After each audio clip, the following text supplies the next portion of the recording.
அனைவருக்கும் வணக்கம். நான் doctor Sivasankari, counselling psychologist, registered bachelor practitioner மற்றும் ஆர்ஆர் ரீடர். லைஃப் சென்டர் ராஜபாளையத்துலேருந்து இந்த ராஜபாளையம் விருதுநகர் டிஸ்ட்ரிக்டில் இருக்குது. இன்றைக்கி நாம் டிஸ்கஸ் பண்ண போகிறது நிறைய பேருக்கு தேவைப்படக்கூடிய ஒரு ரெமெடி அப்படின்னே சொல்லலாம். இந்த பிரச்சனைக்கெல்லாம் கூட தீர்வு சொல்ல முடியுமா அப்படின்னு கூட இந்த வீடியோ பார்த்து முடித்ததுக்கப்புறம் நீங்கள் யோசிக்கலாம். நம்மளோட சேனலில் மலர் மருத்துவம் சார்ந்த முழுமையான தகவல்கள் மற்றும் ஒவ்வொரு மலர் தீர்வுடைய தனித்தன்மைகள், அதை ப்ராக்டிக்கலாக நம்ம எப்படியெல்லாம் பயன்படுத்தலாம் அப்படின்னு சொல்லி கேஸ் ஸ்டடி எக்ஸாம்பிள்ஸோட நிறைய வீடியோக்கள் நம்ம பதிவேற்றம் பண்ணிகிட்டே இருக்கிறோம். அது மட்டும் இல்லாமல் நடைமுறை உளவியல் சார்ந்த விஷயங்களையும் பதிவேற்றம் பண்ணுறோம். ஸோ இது போன்ற தகவல்களை நீங்கள் தொடர்ந்து பார்க்கணும், தெரிஞ்சுக்கணுன்னா மறக்காமல் நம்மளோட சேனலை சப்ஸ்கிரைப் பண்ணி வச்சுக்கோங்க. இன்றைக்கி நம்ம பேச போகிற விஷயம் ஒரு ஒற்றை மலர் தீர்வை பற்றி. இந்த ஒரு மலர் தீர்வே ஒரு மிகப்பெரிய பிரச்சனைக்கு நல்ல ஒரு தீர்வாக அமையும் அப்படின்னு சொல்லலாம். அது என்ன மாதிரி ஒரு பிரச்சனை, அது ஒரு எக்ஸாம்பிளாக சொன்னால் இன்னும் நமக்கு நல்லா புரியும். நம்மளில் பல பேர் யாருக்காவது ஏதாவது ஒரு கஷ்டம் அப்படின்னாலோ ஒரு தேவை அப்படின்னாலோ இம்மீடியட்டாக போய் எந்த ஒரு எதிர்பார்ப்புமே இல்லாமல் அந்த நேரத்துக்கு அவங்களே கூட ஒரு கஷ்டத்தில் இருந்திருப்பாங்க. ஆனாலும் அவங்க கஷ்டப்படுறாங்களேன்னு சொல்லி போய் அவங்களுக்கு உதவி பண்ணுறது. இன்னும் சில கிளைண்ட்ஸ் எல்லாம் நம்மக்கிட்ட செஷனில் ஷேர் பண்ணுறது உண்டு. ரொம்ப கஷ்டப்படுறாங்கன்னு சொல்லிட்டு ஃப்ரெண்ட் ஒருத்தங்க கிட்ட நான் பணம் வட்டிக்கு வாங்கி அவங்களுக்கு கொடுத்தேன்.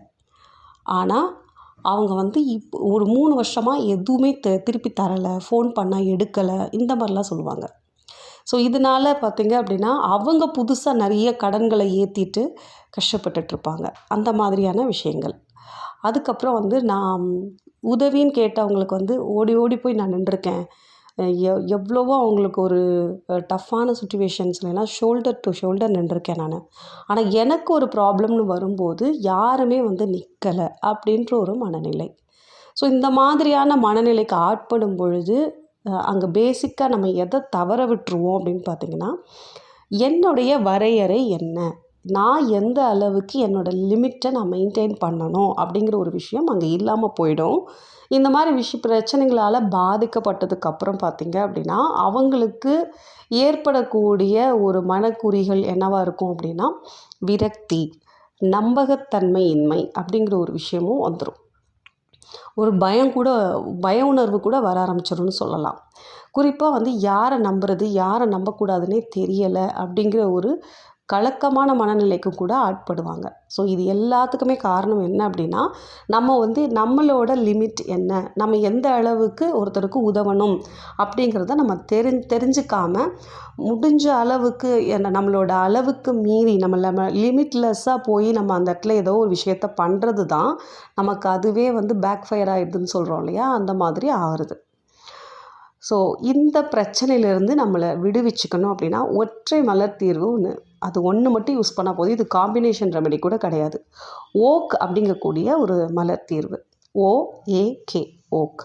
ஸோ இந்த மலர் தீர்வு நம்ம எடுத்துக்கும் போது இந்த மாதிரி ஓடி ஓடி போய் உதவி பண்ணுறது, அந்த மாதிரி நல்லா செஞ்சுட்டு, அதாவது எனக்கே ஒரு கஷ்டம் பட் இன்னொருத்தர் கஷ்டம்னு சொல்லும்போது ஃப்ரெண்டு ஒருத்தர்கிட்ட போய் வட்டிக்கு வாங்கிட்டு கொடுத்து ஹெல்ப் பண்ணுறது, அதுக்கப்புறம் அவர் இவருக்கு அந்த பணத்தை திருப்பி கொடுக்காமே போயிடுது. இந்த மாதிரியான சம்பவங்கள்லாம் நடக்கிறதுக்கு காரணமே என்னென்னா, ஒருத்தருக்கு என்னோடய லிமிட் என்ன, என்னால் எவ்வளோ தூரம் பண்ண முடியுமோ அவ்வளோ தூரம் பண்ணால் போதும். ஸோ அந்த மாதிரி ஒரு லிமிட்டே நம்ம வச்சுக்காமல் ஒரு சில விஷயங்களில் போய் மாட்டிக்கிறது நம்ம வாழ்க்கையில் பல கசப்புகளை உருவாக்கிடும். ஸோ அந்த பிரச்சனையிலிருந்து நம்ம முழுமையாக விடுதலை ஆகணும். அதே நேரத்தில் என்னுடைய லிமிட் என்ன, நான் இவ்வளோ தான் பண்ணணும்னு சொல்லி நமக்கு நாமளே ஒரு வரையறையை கொண்டு வருவதற்கு இந்த ஓக் அப்படிங்கக்கூடிய மலர் தீர்வு ரொம்ப அழகாக உதவி பண்ணும். இந்த ரெமெடியை எப்படி எடுத்துக்கலான்னு சொல்லிட்டு இப்போ ஒரு டோசேஜ் விவரம் பார்த்துடலாம். நான் இப்போ சொல்கிறது ஒரிஜினல் பேட்ச் ட்ராப்ஸ் யூஸ் பண்ணுறவங்களுக்கு இது பொருந்தும். அதாவது நீங்கள் உங்களோட பர்சனல் மிக்ஸை ரெடி பண்ணிவிட்டு, ஏன்னா பர்சனல் மிக்ஸ் அப்படின்னா என்னென்னு தெரியாதுன்னெலாம் யோசிக்க வேண்டாம். ஆல்ரெடி நம்மளோட சேனலில் எப்படி பர்சனல் மிக்ஸ் ரெடி பண்ணணும்னு சொல்லி ஒரு வீடியோவே எக்ஸ்க்ளூசிவாக அப்லோட் பண்ணியிருக்கோம். ஸோ அதை போய் பார்த்துக்கலாம் நீங்கள். ஸோ அந்த மாதிரி ஒரு பர்சனல் மிக்ஸ் உங்களுக்கு நீங்கள் ரெடி பண்ணிவிட்டு, அந்த பர்சனல் மிக்ஸை ஒரு நாளைக்கு 4 வேளை 4 சொட்டுக்கள் வீதம் நம்ம வந்து டைரெக்டாகவே எடுத்துக்கலாம். ஸோ நாக்கில் படும்படி சொட்டு மருந்தெல்லாம் குழந்தைங்களுக்கு போடுவோம் இல்லையா, அது மாதிரி நாக்கில் படும்படியாக நம்ம போட்டு எடுத்துக்கலாம். வாட்டரில் கலந்து குடிக்கணுன்னாவும் குடிக்கலாம். ஸோ இதுதான் டோசேஜோட விவரம். எவ்வளோ நாளைக்கு சாப்பிட்லாம்? 21 நாட்களுக்கு சாப்பிட்லாம். 21 நாட்களுக்கு நம்ம உட்கொள்ளும் போது நம்மக்கிட்ட வந்து நல்ல சேஞ்சஸ் வர்றதை வந்து 2 வீக்ஸ் 3 வீக்ஸ்லாம் வரும்போது நல்லாவே பார்க்க முடியும். நமக்குள்ளே வந்து அந்த ஒரு சுய கட்டுப்பாடுகள் வரும். இந்த விஷயத்தில் நம்ம இவ்வளோ தூரம் தான் பண்ணணும், இதுக்கு மேலே நம்ம ஓவர் டூ பண்ணக்கூடாது அப்படிங்கிற விவரங்கள் நமக்கே புரிய வரும். ஸோ நீங்கள் அந்த மாதிரி லிமிட்லெஸ்ஸாக உங்களோட லிமிட் தெரியாமல், உங்களோட வரையறை இல்லாமல் நீங்கள் ஏதாவது ஒரு விஷயம் பண்ணிகிட்ருக்கீங்க, அதனாலேயே நீங்கள் நிறைய பிரச்சனைகளை ஃபேஸ் பண்ணுறீங்க அப்படின்னா, நான் சொன்ன இந்த ஒற்றை மலர் தீர்வை நீங்கள் எடுத்து பாருங்கள். உங்களுக்கு கிடைச்ச ரிசல்ட்ஸை பற்றி ஃப்யூச்சரில் மறக்காமல் நம்மளோட கமெண்ட்ஸில் வந்து பதிவு செஞ்சுட்டு போங்க. இந்த வீடியோவை யாருக்கு அனுப்பிச்சா பிரயோஜனமாக இருக்கும்னு நினைக்கிறீங்களோ அவங்களோட மறக்காமல் அந்த வீடியோவை ஷேர் பண்ணிக்கோங்க. அடுத்த ஒரு வீடியோவில் இதே போன்ற சில ஒற்றை மலர் தீர்வுகள் சீரீஸ் தான் அடுத்து வரப்போது. நீங்கள் பார்த்து பயன்பெறலாம். நன்றி, வணக்கம்.